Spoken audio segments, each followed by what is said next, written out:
Hello and welcome to the Road to Autonomy. The Road to Autonomy is brought to you in part by Stantec Generation AV. Stantec Generation AV combines some of the most experienced AV experts in the industry with the resources of a global engineering firm. Stantec Generation AV provides education, consulting, assessment, and guidance to any industry interested in autonomous vehicles.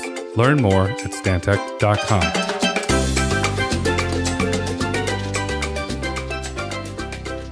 Hello and welcome to the Road to Autonomy. I am your host, Grayson Brulte. On today's episode, we're absolutely honored to have Mark P. Mills, physicist, senior fellow, Manhattan Institute, faculty fellow, Northwestern University School of Engineering, and partner, Montrose Lane, and Energy Tech Venture Fund. Welcome to the podcast, Mark. Great to be on. Thank you.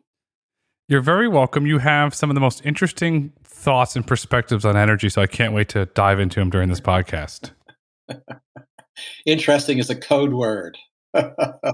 It's a code word for cool. How's that? Okay. Code word for being canceled by speaking the truth. But go ahead. I'm ready. You're not going to be canceled here, so don't worry about that. Got canceled by Facebook just last week for reviewing a book on their pages. So your account has totally been blocked and banned now? Well, it was a Manhattan Institute account that featured the book review I wrote for the Wall Street Journal about a book called Unsettled. It's a book by Stephen Koonin, which I highly recommend, who is a former head of research for DOE in the Obama administration and the former provost of Caltech, which means he's a physicist of some consequence, obviously a Democrat since he was appointed by Obama. He wrote a book about the science of the climate, which I reviewed. I thought I did a pretty good review. It's 800 words, I guess, or change. It's the maximum you're allowed, which resulted in a 4,500 word rebuttal from a group of climate alarmists that prompted Facebook to block the page. So Wall Street Journal, for those who are interested, has an editorial a few days ago, this past week, about such an action, both for that review and other similar block. The block was because they said it was, quote, not scientifically accurate, quote, fake news.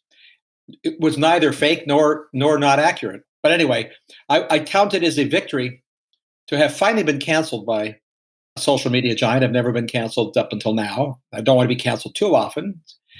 Also, I'll take it as a compliment to have written such an effective summation of an incredibly important book that it caused such unhappiness in the climate apocalypse community that they want to see it canceled. But I mean, by apocalypse community, I mean, and I'm saying it facetiously, deliberately, the community who believe that we have a climate emergency and we're having a climate crisis, all these languages, this hyperbolic language around the science of the atmosphere and human influence.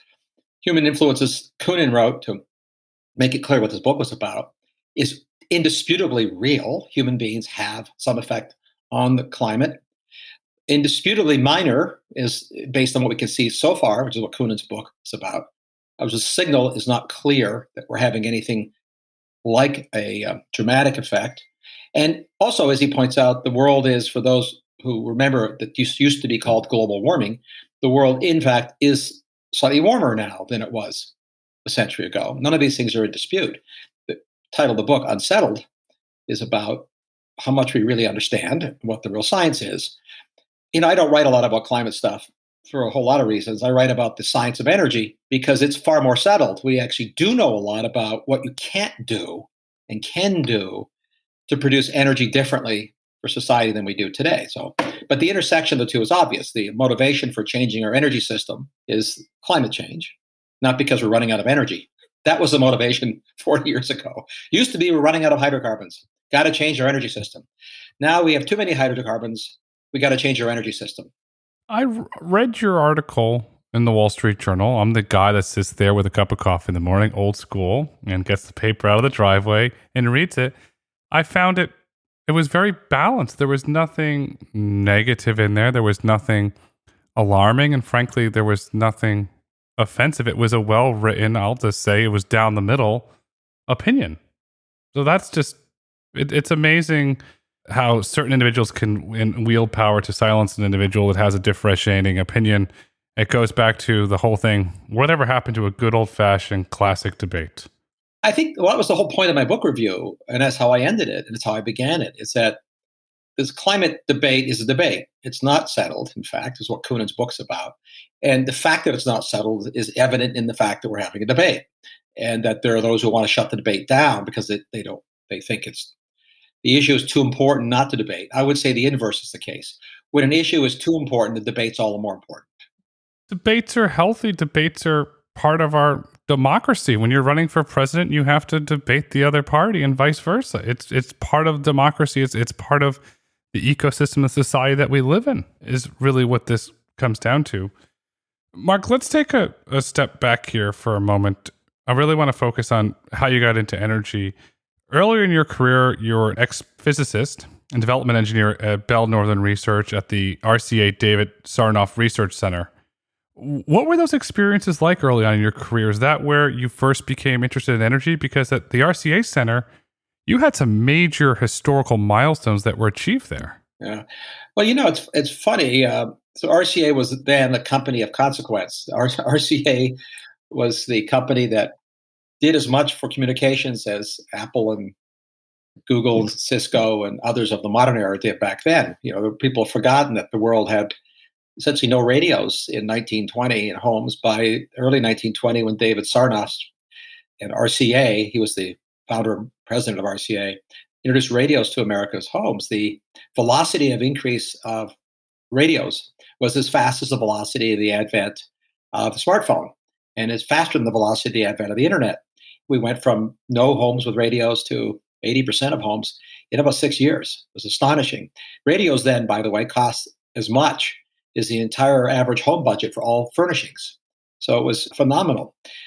So RCA was, and along with General Electric in those days, and Texas Instruments, these were the giants of the semiconductor industry. They were the inventors and producers of both the new class of semiconductors, microprocessors, large-scale integration, and power semiconductors that make electric cars possible, frankly.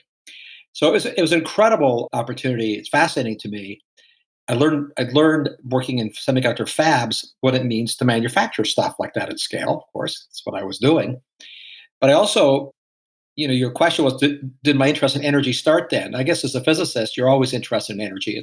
I like to say there's only three things in the universe that exist. The three things are energy, atoms, which are to some extent a form of energy, but they're different, and information. That's all that exists.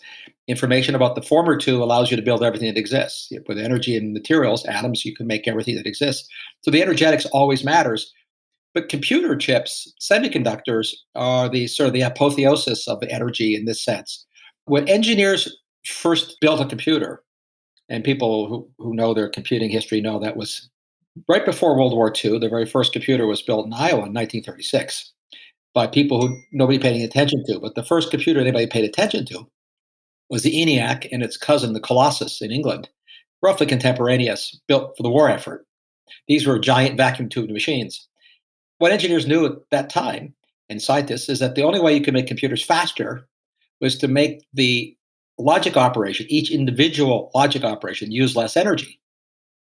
They didn't care whether that meant using less energy by making them bigger, smaller. That wasn't the point. You had to use less energy per logic operation to make computing faster.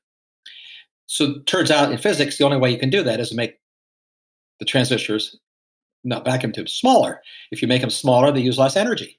So the chase to small computing was the chase to reduce energy per unit of logic operation. So that's where I sort of encountered the energetics of the real world in a practical sense. And then what that led to is a fascinating outcome. This was an economics epiphany called Jevons paradox, which is the British economist who named after from the 19th century.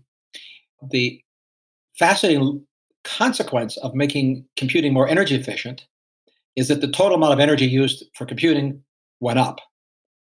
That's because as you make it more energy efficient at an incredible pace, computers today are 1 billion times more energy efficient than computers from 40 years ago.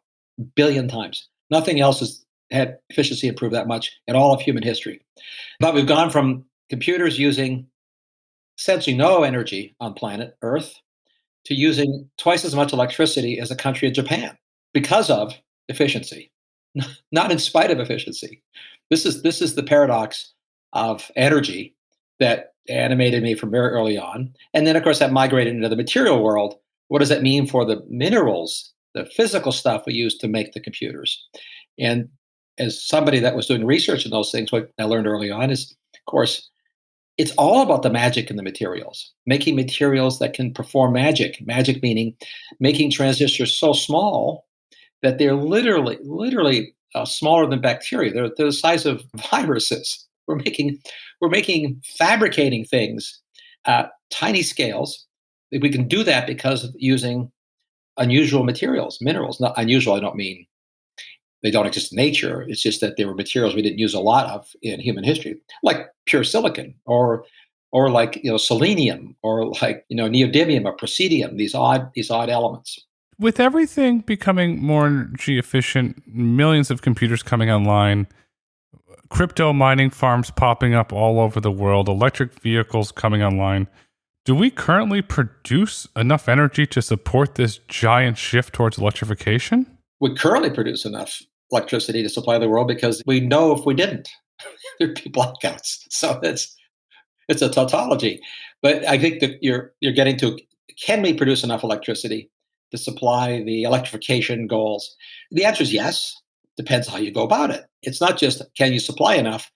Can you supply it at a price the market wants to pay and when the market needs it? And the single most important thing about electricity is not how you make it. That's derivative. It's how you make it to support the two objectives, which is, as I need it at scale, the price matters because the more of it you use, you want it to be cheaper, not more expensive. And obviously, I want to have the electricity available when I need it. If I told you that, we all know what we're doing right now is entirely electrically supported. If the electricity weren't available, we wouldn't be talking and our audience wouldn't be listening. You could say, well, you obviously don't want to have a broadcast available when electricity happens to be available. You have to supply it when the market wants to use it. It's a sort of obvious. But with electricity, supplying it cheaply when the market wants it, in fact, is where all the challenges lie. And that's exactly where all the physics and engineering get interesting because self-evidently, wind and solar don't do that, right? They're not only episodic, they're not available on demand. And the magic of the electric grid, and the reason it was rated as the single most important engineering accomplishment of the 20th century by the National Academy of Sciences in the year 2000, was that humans built a massive infrastructure that can supply in real time a quantity of energy that is literally astronomical. And that's not true throughout all of human history. You store energy to use when you need it. Makes sense. So you have to store energy to make electricity, but you can't store electricity at scale, even though we're very excited about batteries in electric cars. Storing electricity in an electric car, while it's hard, is far easier than storing electricity at scales countries use in real time. That's an interesting point. Then when we look at the energy grid and when things become more electrification, all you have to do is it's in the news today. It's going to be in the news for months. It's the Colonial Pipeline. Yep. It was a cyber attack. And on a previous podcast, I had Brian Hurd he's ex-NCIS and now he's running Aon Cyber. And he said, Grayson, it's the internet of unsecure things. Yes. How and when is securing the energy grid going to become a matter of national security, national pride? We're going to electrification, and we're going to get in the supply chain in a minute. But to me, the number one issue is the grid is vulnerable, and it's not being talked about enough. We just have to look at what happened to the pipeline disruptions we've seen here in the Southeast. Well, so we have several kinds of grids. We have electric grids, we have oil and gas pipeline grids, and we have solid material grids, right? Trucks and trains and ships. These are all networks, if you like. Grid is a network. So we have to be careful about these definitions, but you're right. He was right to say we have the internet of unsecure things. What the environmental movement has been pushing for is more operational efficiency through the internet on energy infrastructure, electric grids, pipelines. The problem with that is that you, in the cybersecurity sense, you increase the attack surface, to use their language, for hackers. So I wrote a paper on this issue a few years ago for the Manhattan Institute where I pointed out something that's still true. The electric grid is remarkably secure, by the way, currently, the electric grid. Less secure are the information systems associated with the pipelines, but not the operational systems of the pipelines. The reason the Colonial Pipeline shut down, I understand based on what we've been told so far, was the ransomware attack on the information side of the house, the management side, not the direct hack of the pipeline itself. That's because the pipeline itself is not directly connected to the internet. But connecting the grid, which is the goal, to make the grid, quote, greener or more efficient, by increasing the number of devices that are connected to the internet, we increase the attack surface or attack footprint. We do know, and I'm sure your previous guest knows, that cybersecurity experts, so-called red team hackers, have demonstrated essentially all of the green technologies, battery, solar, wind, are all profoundly easy to hack and have been hacked, and demonstrated that you can backdoor, if you like, into the grid through these systems. So I think I would say it's possible to make these things secure. It's difficult, and we can and will eventually. But the clear message on the Colonial Pipeline is go slow.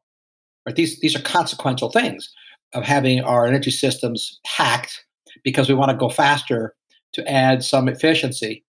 These are already very efficient, inexpensive systems.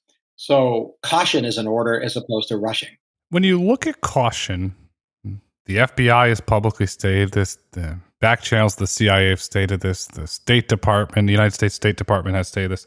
We don't pay ransom. I was watching CNBC this morning, and they're reporting, unverified, but highly likable as true, that Colonial paid a massive ransom. Right. You pay the ransom. We all know it. Just look, you're a history expert. You look back in history. Oh, they paid a ransom? Let's go do this to somebody else. And let's go get another ransom payment. That sets this really bad precedent. Well, ransomware has been running rampant, no pun intended, for quite a while. The part of the ransomware business that has been started fastest and earliest was in the medical and hospital community area. So if you use your magic Google machine and go look this up, you'll find, right, this is, and the technique is uncomplicated. You go to the medical records, hack them, and then you tell the hospital administrator, you're going to pay me $500,000 or $1 million. It's usually pretty easy money from the fine, often ask for Bitcoins to an anonymous address, and then you can have access. And if you don't, right, you lose access to these records, which for a medical system is essentially an economic shutdown.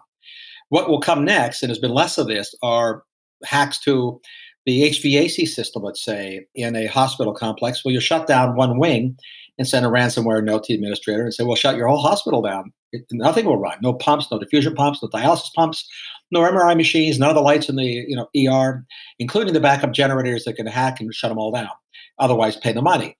So this is serious stuff. A ransomware is solvable with more security. So the physics of energy, let's come back to the energy.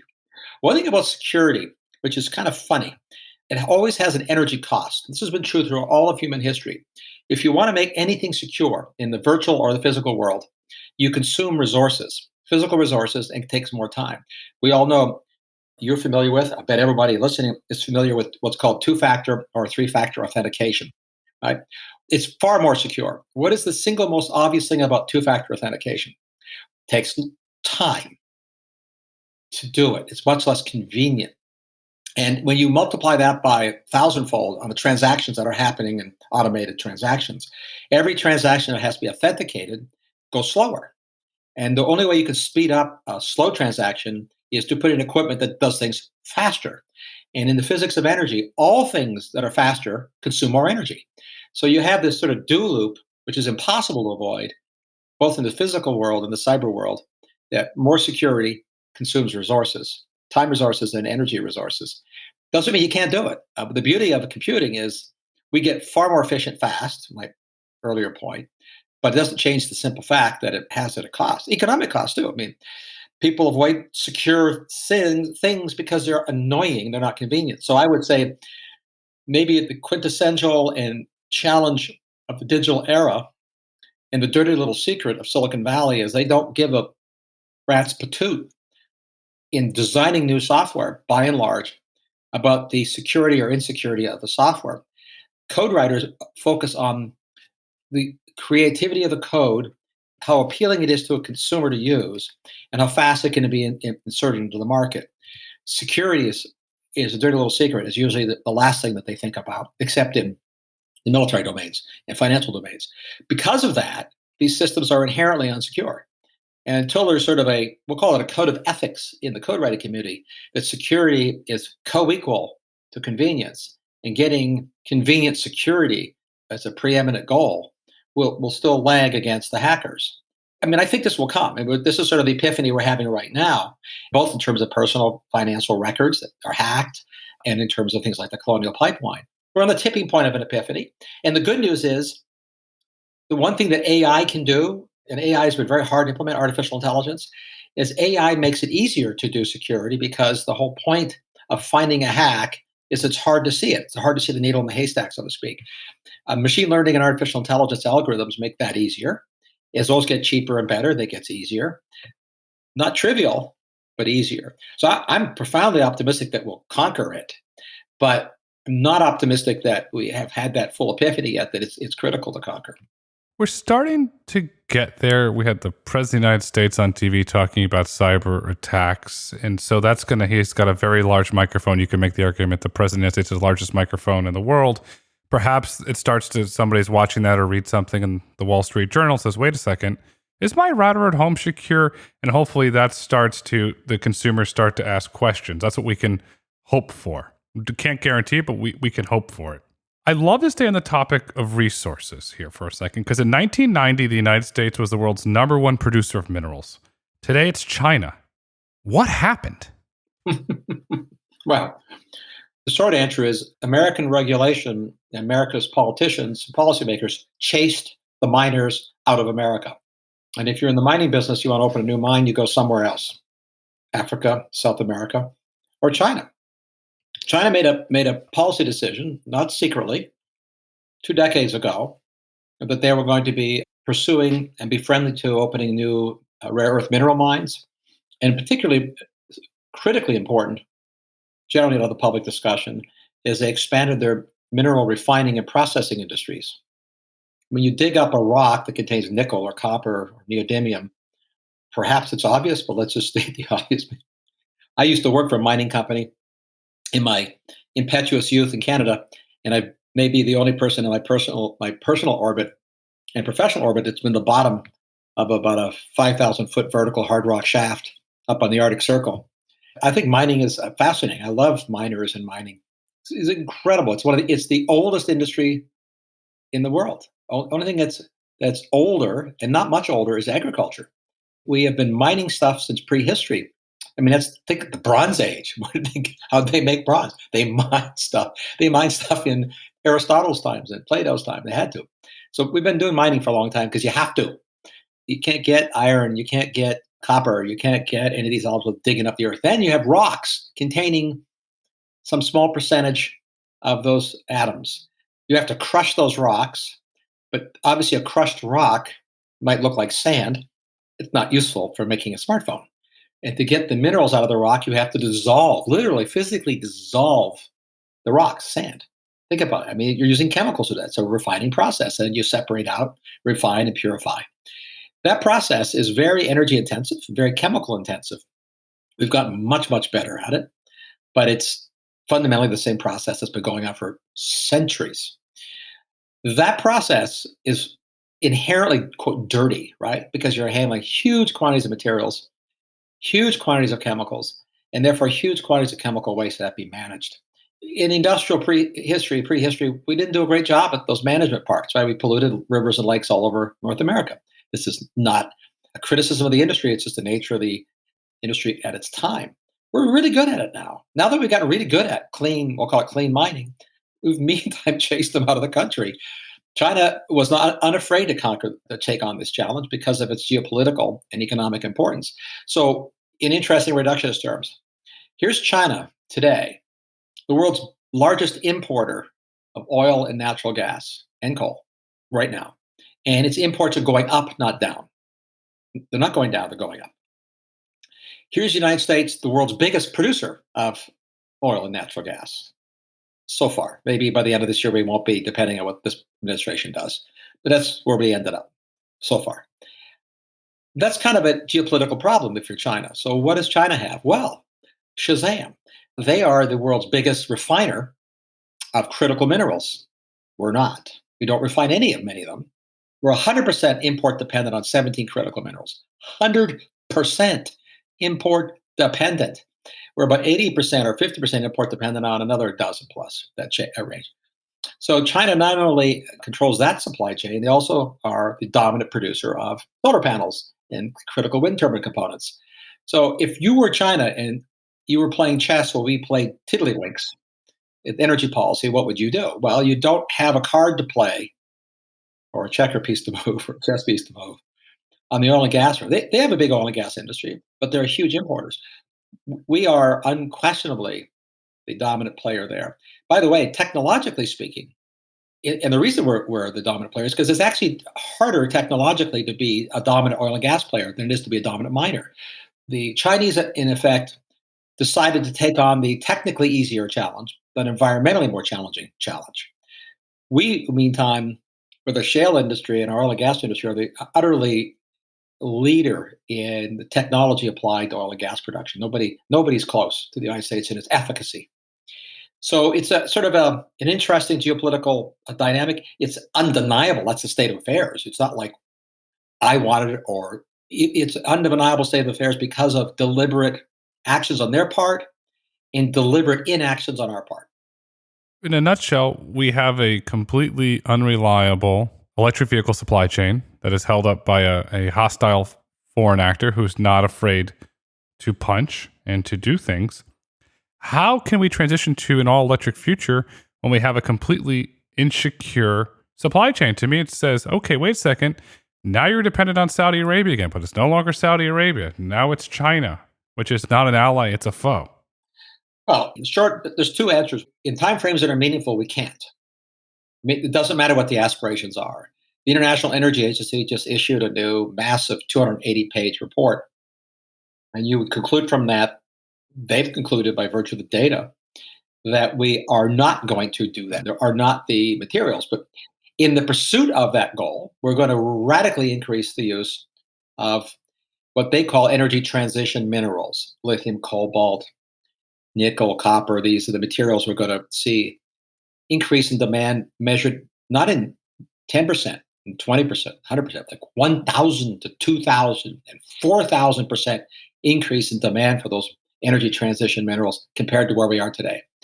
So what will actually happen? Well, we'll use more of them because that's what the policies are. They're already in place. So not just federal policies, states, governments all over the Western world, and 30 states at last count all have mandates to use lots more of wind turbines, batteries, and electric cars and solar arrays. So we will use more of it. What that means, to your point, is a shift in geopolitics. In fact, the IEA, let me quote them again. They did this in a very statistically useful way. They pointed out that when it comes to oil and gas, there's a very diverse global supply chain. Lots and lots of nations produce oil and gas. So with the International Energy Agency's new report, we see some facts that are pretty important geopolitically in terms of security of supply chain, in terms of economics, in terms of risks to supply chain disruption. Oil and gas is produced by lots and lots of nations. It's a very diverse supply. We at the United States are one of the biggest, currently the biggest supplier, but the three biggest suppliers of oil and gas together are under half of the world's supply. It's a lot, but it's under half. So there's a lot from a lot of countries. When it comes to energy transition minerals, the three biggest suppliers account for 80% of the world's supply, in which China is a dominant player. So it's highly asymmetrical. We have incredible resource concentration in energy transition minerals, incredibly diverse supplies in oil and gas. That's a formula for geopolitical disaster, but it's also a formula for physical supply chain disruptions. If your energy system is dependent on a handful of supply chain routes and a handful of supply chain suppliers, if anything happened that took that handful out, it has a massive impact. You don't have optionality. You don't have optionality at all at any price. Whereas in oil and gas, what happens is if you lose one major supplier, which we infamously know about, whether from the Saudi oil embargo back in the days of yore, to Iraq being taken out of source, to Libya being taken out.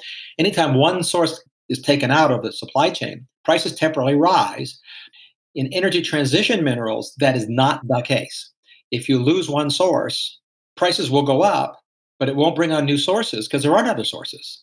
This is so profoundly different than the state of the energy world today that the absence of it from discussion in terms of geopolitical risk is not only one is at a loss for words because we have these hyperbolic claims about the climate catastrophe path we're going on now in terms of supply chain concentration sets the world up for a catastrophe. That's the problem we have. With the energy transition minerals and supply chain, is that Congo, China, and Chile? Are those the big three countries that are holding majority of these minerals? So they count both the minerals and mineral refining. So, for example, Congo produces well over half of the world's cobalt as an ore, but China refines 90% of the world's cobalt. So if you have to blend them, so you're right. So Chile for lithium, Australia is one of our friends. They're a big lithium producer. But you're right. If you look at these things, the top three, those are the three big kahunas for the big ones. But one of the other really big ones, the other two that they point out people have forgotten are nickel and copper. Nickel demand and copper demand for electric machines, that's electric cars, grids, power plants, goes up between 2,000 and 4,000%. These are very difficult mines to open. The world's not opening new mines. In fact, the IEA points out something that anybody who knows anything about the mining industry knows, that the average time globally to go from a new ore body to a producing mine is 16 years. 16, the average. In the United States, it's 30. In Canada, it's a dozen plus, but 16 is the average globally. So you could do the arithmetic here. That means even if the miners all decided they're going to expand production tomorrow, we're well after 2035 before production even begins. Between now and then, we're going to increase demand on those minerals, as I said earlier, from 200% to several thousand%. But there's no possibility that the supply is going to be available because nobody has begun to build or invest in mines at that scale anywhere in the world. In fact, let's use copper, one of the oldest mined minerals on the planet. Copper use for an electric car is roughly 400% higher than an internal combustion engine. Copper is one of the biggest calls on demand from the electrification of anything. Global copper mining is on track to decline, given current plans and investments. Global copper demand, not complete electrification, but just the so-called sustainable development scenario, which is only a partial electrification, that requires a 250% increase in copper to the world. And we have the availability of copper based on what's being mined and invested in declining. These are incommensurate goals that would forget the rest of the energy minerals. You can't do it without copper. What that would tell you is the aspirations that are being put out, net zero by 2035, 2040, all these hyperbolic aspirations are utterly fatuous, rhetorical aspirations, completely unanchored from what's really possible and going on in the physical mineral worlds. Let's stay on geopolitics and copper for a minute, because there's massive issues that are brewing that are not really being covered. In Chile, a congressional committee in Santiago recently approved changes to a mining royalty bill that would add a progressive tax on the sales of copper and lithium metals. That's going to drive the cost up. Yeah, well, of course. Why are we not looking at geopolitical issues? You were in the Reagan White House under, in my opinion, the greatest president in history, Ronald Reagan. Now you're dating me. But President Reagan understood geopolitics, and he was damn well good at it. He was. What the heck is going to happen if Chile, and don't forget, they threatened this with other minerals early on when the CEO and founder of LAN was president. We're going back 10 years now. Yeah. What is that just going to drive the cost up, and then we all know it's going to get passed back to the consumer? Yeah. Well, short answer is yeah. Of course. Every single feature of the minerals world relevant to energy is on a track to rising, not declining prices. So the three key features are the grade of the ore you're mining, right? How rich is the ore? In most ores, the grade is declining in recent years, which means you have to spend more resources to get a unit of material, copper, vanadium, whatever, chromium. So that has the price pressure up. The second one is the one you mentioned, which is the geopolitics. When countries decide, you need my stuff and you've been doing damage to my environment, we're just going to either change our regulations, artificially just declare higher prices because they can. These are not democracies typically, or constrain supply to say, well, we don't want to sell to you. You're being mean to us, or you're calling out our human rights practices, which I would hope we would do. So since you're highlighting our human rights abuses, we're not going to sell you our X, whatever the mineral is. Or the third is the simple one, which doesn't have any politics in it. When in the history of the human race have radically increased demand for a commodity led to a decline in the price of that commodity? I mean, the answer is, this is like economics 101 question. Never. So we have this coming massive increase in demand with no massive commensurate increase in supply. So the prices go up. And to your point, who pays? Well, obviously consumers, but let's make it specific to the energy transition. The favorite machine of the transition is a Tesla, which I think is a magnificent car in the sense of having built a car that's made forced everybody else to compete. Every automaker that wants to compete with Elon Musk. Great. I think it's great. I think it's fun to watch this. But there's a sort of form of Tesla derangement syndrome going on now in terms of what that really means. It means that electric cars are now a viable option when you buy a car for a significant share of the car buying public, which is, by significant, I mean 10%. I mean, all of them. The 10% that can afford more expensive cars. The materials that go into making a battery comprise 60% or more of the cost of the battery. So let's just make that clear again. The cost of a battery is at least 60% in the cost of the commodities, the materials. So we all have these forecasts now telling us how batteries are going to get cheaper in the future. What? What planet these people live on? If all the commodities are going to be pressured in demand, price is going to go up for those commodities, not down. So how do batteries get cheaper? I've been asking this question for a decade, ever since Elon Musk put the Tesla on the market, because it's the only question you would ask. If everybody wanted an electric car, assuming the same price, for the sake of discussion, that tomorrow it were true that buying a battery-powered car costs the same as an internal combustion engine, which is not true. They cost about 30% more, which is very meaningful for the average consumer. What would that mean? Well, it would mean the demand on minerals would go off the charts. What would that mean for price? Prices go up. So how can they say the price of the battery will go down with volumes go up? It's not just illogical, it's silly. These are silly economic statements being made by otherwise serious people, and they aren't anchored in the physical reality of the world. So the three things, right? We got credible demand for the commodity. Commodity determines the price of the battery, so price is going to go up. We've got ore grades declining and nobody's expanding their mines at the rates of demand, so prices will go up. And we have potentate governments who are either unhappy with the destruction of their environment from excessive mining, properly so, increasing regulations, prices go up, or unhappy with us for reasons that have to do with politics, withhold supply from the world, prices go up.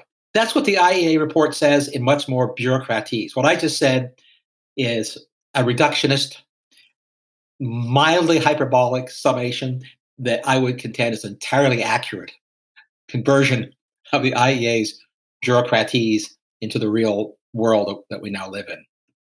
And in that report, there was a lot of really interesting stuff around China. And one of the things that I've been reading about that China's considering an export law that would ban Chinese suppliers from dealing with specific foreign companies on quote unquote national security grounds. Sure. And we all know with 90% of rare earth elements coming out of China, prices go up. How do we get around the national security grounds? Because any country can throw that up and the prices are going to go through the roof and we're going to have a massive shortage. This is no accident that the Chinese issued that statement recently because of the Huawei ban that the previous administration put in place on national security grounds. So we have, incidentally, it's both encouraging and not irrelevant that the Biden administration has not reversed all these policies. Let's just think about that. And almost everything that Trump did, Biden reversed. And, I get it. So we're going to have a parliamentary system now. Instead, I grew up in Canada in a parliamentary system. So you yo-yo between policies because the opposition comes in and just reverses everything the guy did before. And then you just yo-yo around like a ping pong, like a pinball machine. in policies, which has been the destruction of Italy, and I won't go there. Anyway, so now we have our systems of governance, which has been protected from the yo-yoing and ping pong effect or pinball effect that the founders didn't want to have. That's why we've got this different form of governance, which I think is why I immigrated here. It's magnificent. So far, I mean, we have some troubles with it lately, but so far pretty good. I'm sorry to go off on a rant on the side here. So the Biden administration has not reversed these policies for national security reasons because they're valid concerns about the national security implications, both of selling our semiconductors, most sophisticated semiconductors into China, but also buying their equipment, which the security community has asserted, and I believe, have embedded backdoors for spying on us, literally. What do you do if you're China? You say, well, you know what? For national security reasons, we don't want to sell you terbium, dysprosium, cerium. I mean, we'll go through a list of elements critical in our weapons gear. Now, the weapons community can actually stockpile those minerals because their physical quantity of requirement is low enough that they can stockpile and ride out a ban, right? That's effectively what we've been doing since World War I, in fact, strategic stockpiles. But when it comes to car batteries and the scale of stuff for solar arrays, there's no way you can stockpile it. As I said earlier, the demand we've got already coming along down the pike is astronomically higher than current consumption and supply. So where would you get the stuff to stockpile? We can't make enough stuff to use day to day in the new energy world that's being proposed. There's not going to be any extra on the side to stockpile. So what that means is, back to your point, is that what do you do if China says, or Chile, or one of the nations that, or Democratic Republic of Congo goes into a civil war? Let's do a not impossible scenario, and you can't get anything out of the Congo at all. You take off the world 60% of the world's supply of cobalt. Does that matter? Well, it should matter a lot for batteries. And Elon Musk wants to get out of using cobalt in his batteries. It's possible. There's lots of non-cobalt batteries. Turns out the cobalt is the most effective element to use to have high-density batteries, critical for smartphones, somewhat less critical for cars, but use trade-off cobalt for nickel, because that's what you use. That's the other active element you can use with to replace the cobalt. Well, Shazam! Who's one of the biggest nickel producers on the planet? One of them is Canada, my homeland. Good for them. The other is Russia. One of the biggest nickel mines on the planet is in Siberia. As I like to point out, since nickel demand is already way up because of batteries, last year we had the first oil spill in service of nickel for electric cars. The Norilsk mine in Siberia in Russia had an oil spill almost as big as the Exxon Valdez's oil spill. It was also in the Arctic. It contaminated Arctic waterways. It was a huge scandal in Russia. Putin intervened. Heads rolled. How do they have an oil spill? Well, you use oil to dig up ore. You use oil to move the machinery. Oil is critical in the mining industry. The mining industry globally uses more oil than the global aviation industry. So you had an oil spill in service of electric vehicles in the Arctic that was almost as big as the oil spill, the Exxon Valdez infamy that was in service of gasoline-powered vehicles. This is the physics symmetry of the world that we live in that everybody just, for some reason, wants to ignore. You wrote a paper similar to this with the mines, minerals, and green energy, a reality check. And in that paper, you stated no energy system, in short, is actually renewable, since all machines require the continual mining and processing of millions of tons of primary materials and the disposal of hardware that inevitably wears out. Compared with hydrocarbons, green machines entail on average a 10-fold increase in the quantities of materials extracted and processed to produce the same amount of energy. Is that what you just described in Russia? Exactly. Yeah, that's exactly right. I've been saying this for a long time in parallel with my buddy, University of Texas, Scott Tinker, who says much of the same things. He runs the geology department at University of Texas.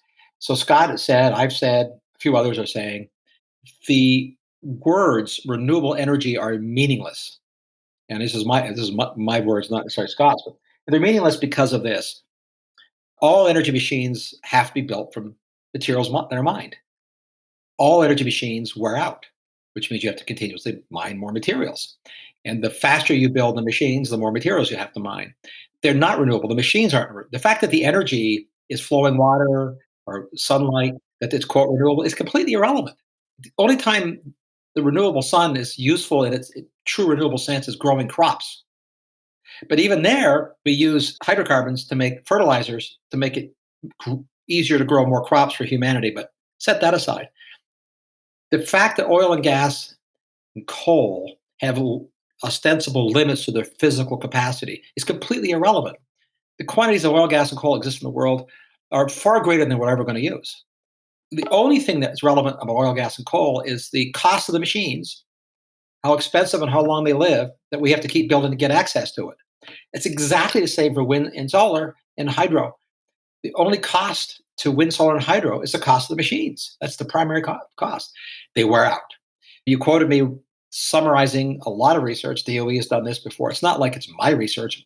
My research researches other people's research. When I say other people's, I mean academics and government agencies, all of which I cite in my papers. But when you reduce it to the simplest terms, per unit of energy service delivered, per mile driven, per hour of lighting, per hour of cooling, whatever it is, per ton of steel made, the physical quantity of materials that you have to extract from the earth to deliver that service goes up about tenfold going the green path versus the hydrocarbon path. Tenfold in tons of stuff dug up from the earth. That has consequence environmentally, geopolitically, but particularly environmentally. I mean, the whole trajectory of humanity has been to reduce our footprint on the surface. So we do that incredibly with hydrocarbons, tenfold reduction of footprint. And we do even better if we went nuclear. Nuclear can't do everything, but you get another, tenfold net reduction on the electric side anyway. And then with nuclear, you get the not in my backyard political debate. Of course. But we're starting to see that on the wind farms too, as people face these massive desecrations of the landscape. The land area footprint, I'm talking, all my numbers have been about tons of stuff dug out of the earth. I started focusing on that, so the land area, because nobody seems to care about the flyover country where we're going to just chew up the land and cover it with solar panels and wind farms. Since no one seems to care about that, I thought, well, why don't we talk about tons of stuff that we have to dig up in Chile and Bolivia, the Arctic, pristine landscapes, which counterintuitively, I guess the Biden administration has said they're going to try to put off limits something like 30% of the net acreage in America from any kind of development. Where do you think those mines are? Where the minerals are for get the green path? If we make them off limits here, we've just given China another gift. We've talked a lot about it during this podcast, but why is the geopolitical supply chain issue not talked about? You have traders on Bloomberg and CNBC. They don't talk about it. You have hosts on TV news channels. You have newspapers are starting to talk about it. The Wall Street Journal's done some reports on it. The Financial Times has, but it's not really bubbling to the surface that this is one of the biggest national security issues facing the United States as we move to renewable energy. You cannot have national security without a secure supply chain. Why is this not being talked about? I sound like a trite answer. My stock answer to that is you're now asking a psychology question, not a physics question. I have opinions about psychology. I'm not trained in the discipline, but I'll tell you my opinion. Human natures and politics are obviously deeply intertwined in the psychology of what people react to, what politicians care about. Experts in supply chain worried about oil and gas supply chain, but the public didn't care until really, we're going to ignore World War II and what the historians write about with respect to then the United States, pre-World War II, the United States supplied something like 75% of the world's oil. And Roosevelt cut Japan off. And the historians, most of them believe that was one of the triggers for Japan in Pearl Harbor. So supply concentration in the United States of oil and gas production, cutting off Japan was a catalyst, not the only catalyst for the attack of Pearl Harbor. But no one cares today because that's a century ago, practically, right? So let's go back to a half century ago, roughly, the 1973 oil embargo, and then the 79 price jump during the Carter administration. Those two events are what formed the modern political psychology of energy security. So the United States spent from 1974 with the first Energy Policy and Conservation Act. The rest of political history worried about oil and gas supply chain. That's what triggered it. We got, quote, cut off by a major supplier. And then we had a monomaniacal obsession with, quote, energy independence, energy security for half a century. And then we achieved it. And we achieved it for reasons that had nothing whatsoever to do with the government's policies. In fact, they're almost entirely unrelated to the government goal. But anyway, we got into the shale revolution, for which the government had a tiny role. So we have energy security. We are now a net exporter of natural gas. We were on track pre-Biden administration to become a net exporter of oil. To your point, here we are. No one's worried about energy security of oil because it's secure. We don't worry about it. We don't worry about why we got here. What we will do now is put the country in a position where I guess we'll have to wait to an equivalent event to the 73 Arab oil embargo in energy transition mineral supply chains to cut off the United States at scales that cause political and therefore psychological impact. We aren't there now. We're definitely not there now because you know this. I mean, the share of vehicles in America that are electrically powered, battery powered, 100% battery powered, is tiny. It's a couple percent. So if all of them couldn't get new batteries, so what? If we couldn't build new solar panels tomorrow where we get a few percent of electricity, so what? But let's put it at 20%, which won't take long with current subsidies. And then we shut off the ability to build new ones. It won't have an overnight impact because solar panels last a while, but it'll have an impact. The overnight impact would probably be in the battery supply chain. So we'll just have to wait for an event. Okay, I guess the answer is to your psychology question is I don't see the trigger from a shut-off perspective. If there's a trigger, it'll be a price one. So the effect of a supply constraint, rather than which, by the way, was all that mattered to politicians in 1973 and 74. They really didn't care if you were in line for oil and gas. Honestly, come on, let's be honest. They didn't have to wait in line. They didn't care if you had to wait in line. What scares politicians the most is high-priced gasoline. A high price, that scares them. Not the absolute supply per se, because lower supply increases prices. That's what scares the price. Because that has real economic impact for most Americans, especially poorer Americans. And you can't insulate them from it easily. You could do price controls like Nixon tried and Carter tried. And boy, talk about a disaster that led to economically for the country. So what will happen in the critical minerals is we won't have a cutoff that will not let us run an electric car.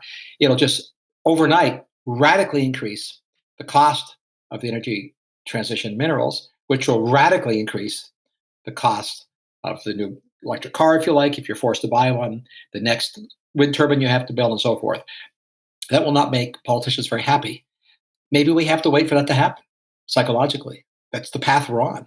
And then when certain states put undue regulations on corporations and energy companies, the price of charging at home is going to go up, and then consumers are going to become outraged, and that's they're going to call their politician.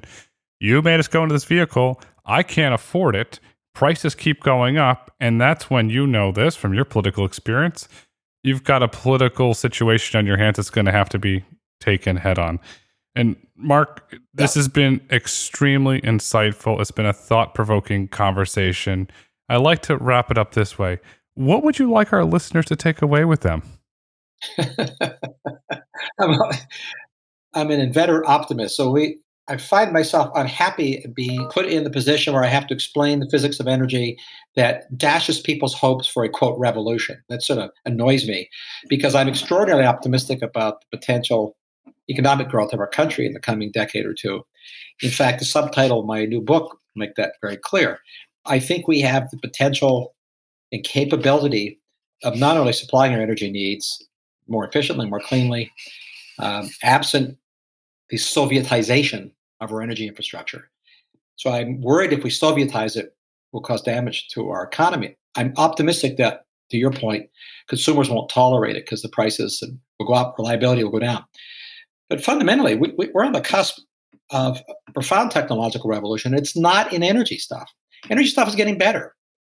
Like a lot of commodities, it's getting better. Energy commodities are going to keep getting cheaper, as will batteries if we leave the market the heck alone. There's new classes of batteries emerging that'll be better and cheaper. Just don't mandate the use of yesterday's technologies. Just leave the market the hell alone. Excuse my French. But the revolution in technologies across several domains, the cloud and artificial intelligence, new classes of materials, sort of computational engineering of materials from what's called the materials genome, new classes of machines where we can make things that we can never make before. This is brewing a revolution of unequaled economic consequence. In fact, my new book's called the cloud revolution, because the cloud's at the center of it. And the subtitle will tell you where my head is, and it's how the convergence of new technologies ignites the next economic boom and a roaring 2020s. Now, the only risk to the roaring 2020s, say it again, is the Sovietization of our economy. And I'm counting on, despite excesses in the short term in the political sphere, that America is still fundamentally the same place, that we won't let that happen over the long term. We need free markets. Exactly. No mucking around in the markets. Let the markets determine. And I am pro-consumer choice. Allow the consumer to make a choice. What's best for them? What's best for their family? That's where we have to go. Mark, is your book currently available? And if it is, where can a listener take a read or pick it up? Released in October. It's visible at the magic Amazon dominant machine for book selling, but I don't know if it's available for pre-order. It might be available for pre-order. I don't know, honestly. But we're in the page production proofs, all that usual annoying mechanical stuff, running towards the release deadline after summer. Awesome. So hopefully Amazon will let you pre-order, because I'm sure Mark's book is going to be great, because all the other stuff has been fantastic. So thank you. As we've heard on today's podcast, the future is bright, the future is autonomous, and the future is energy. Mark, thank you so much for taking time out of your schedule to come on the Road to Autonomy today. I am thrilled that I was honored with coming and joining you on this great podcast. Thank you. You're welcome. Thank you. Thank you for listening to the Road to Autonomy podcast. If you've enjoyed listening, please rate, review, and subscribe on your favorite podcast platform. Want to get in touch?